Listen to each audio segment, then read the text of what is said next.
Hello everyone, I am JMirando and I will be your tutor for this day. Today, I will be discussing to you about the photoelectric effect, and later, we will try to solve problems involving such. To begin with, allow me first to introduce to you a short background of the early study or discovery on the nature of light. There is this conflicting views presented by world-renowned scientists and titans of physics that brought scientific dilemma on what is really the true nature of light. Sir Isaac Newton proposed an idea that light is a particle.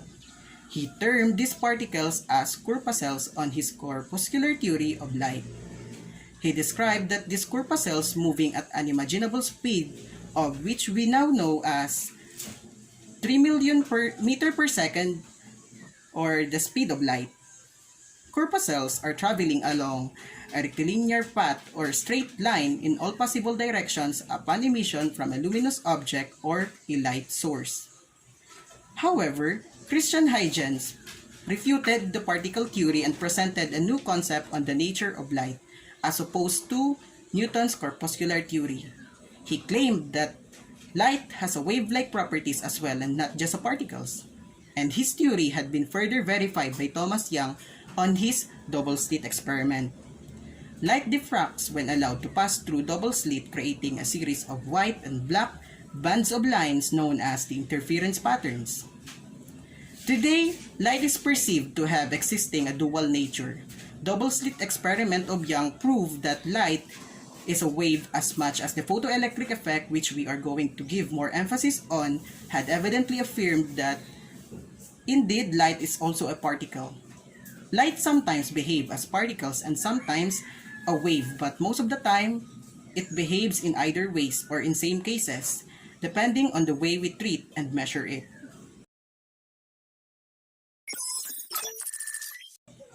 The general theory that Einstein proposed in 1905 is that a photon of light wave with high frequency and sufficient amount of energy are said to be able to kick off or eject electrons out from a metal plate.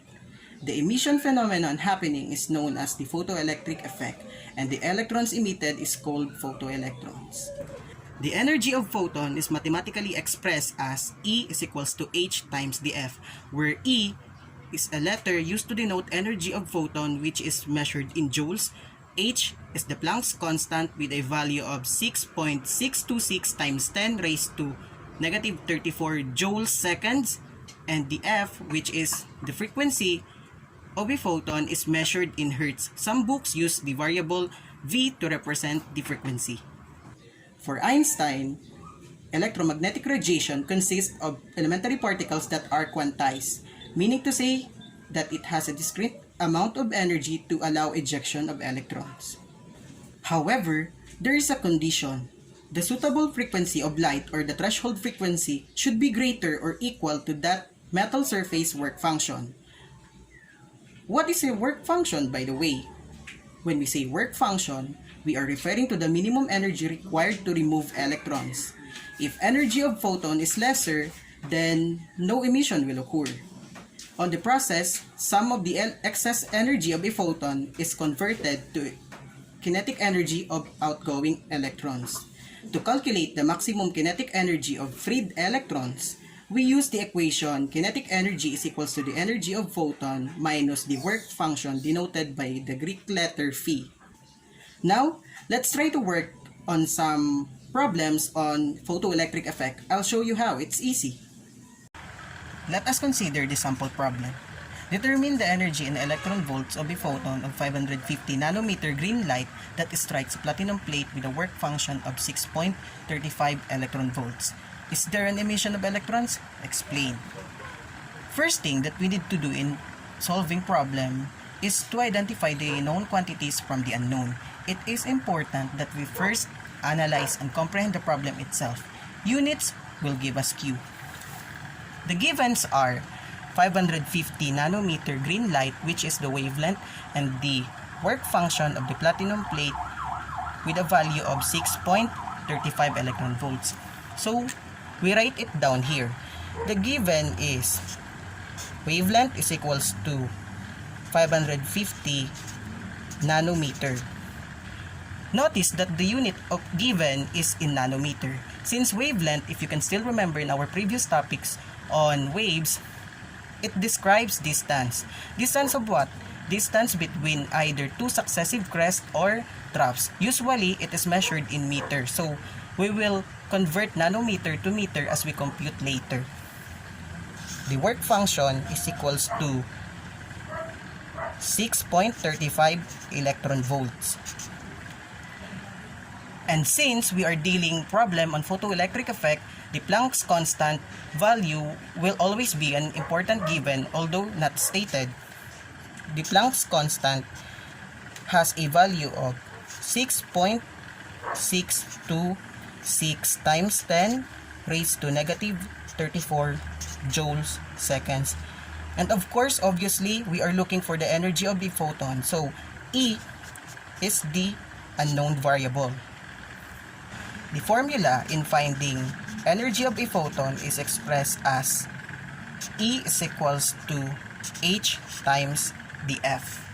Note that we lack the value of F, which is the frequency. So we need first to look for the frequency before we can proceed with the actual computation.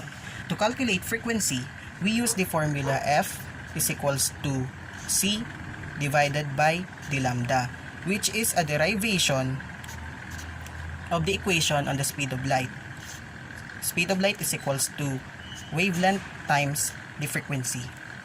If F is equals to C over lambda, we can relate it on the photon energy equation. We substitute F with its equivalence. So the formula will become energy of a photon times is equals to Planck's constant times the speed of light divided by the wavelength. Plug in the given quantities on this formula. So we have Planck's constant is equals to 6.626 times 10 raised to negative 34 joules second multiplied by the speed of light, which is a constant value also. We know that the speed of light is 3 times 10 raised to 8 meter per second divided by the wavelength. The wavelength is given as 550 nanometer. However, we can cancel out nanometer since it has no common variable or common unit in this entire equation. So we need to convert then. The conversion factor is 1 nanometer is equals to 1 times 10 raised to negative 9 meter. So we need to convert 550 nanometer times 1 times 10 raised to negative 9 meter over 1 nanometer. Cancelled nanometer, and if you do this in your calculator, you will arrive at an answer of 5.5 times 10 raised to negative 7 meter. Now we can finally use this value and proceed to the equation. First, let us cancel common unit. Meter will be cancelled, and the second will also be cancelled. To simplify, multiply the Planck's constant and the speed of light. If we check it in our calculator, it will give us a product of 1.9878 times 10 raised to negative 41. Divide it by the wavelength value. The answer for that is 3.61 times 10 raised to negative 35 joules. But remember that the problem is asking us for the energy of photon in electron volts. So this is not yet our final answer. We need to convert joules into electron volt. So to do that, let's multiply it by 1 electron volt is equals to 1.602 times 10 raised to negative 19 joules. So cancelled joules, perform the operation, and you will arrive at a rounded answer of 2.26 times 10 raised to negative 16 electron volts, or 2.26. So, what can you say about the final answer? What conclusions can be drawn from it? That is, the energy of the photon is less than, the symbol is greater than, let's repeat, 2.26, the energy of the green light is less than the 6.35 electron volts, or the work function of the platinum plate. So meaning to say, we can therefore conclude that no photoemission happened. That's how you compute for the energy of photon. So that's how you compute problems involving photoelectric effect. So the only tip I can give you is you need to read carefully, comprehend, and analyze the problem. And be sure to place the right unit at your final answer. Because even if you got the value correct, if your unit is incorrect, of course you will be marked 0. So for the next topic, please read in advance about the de Broglie equation. And I'll see you next session. Goodbye. Thank you for listening.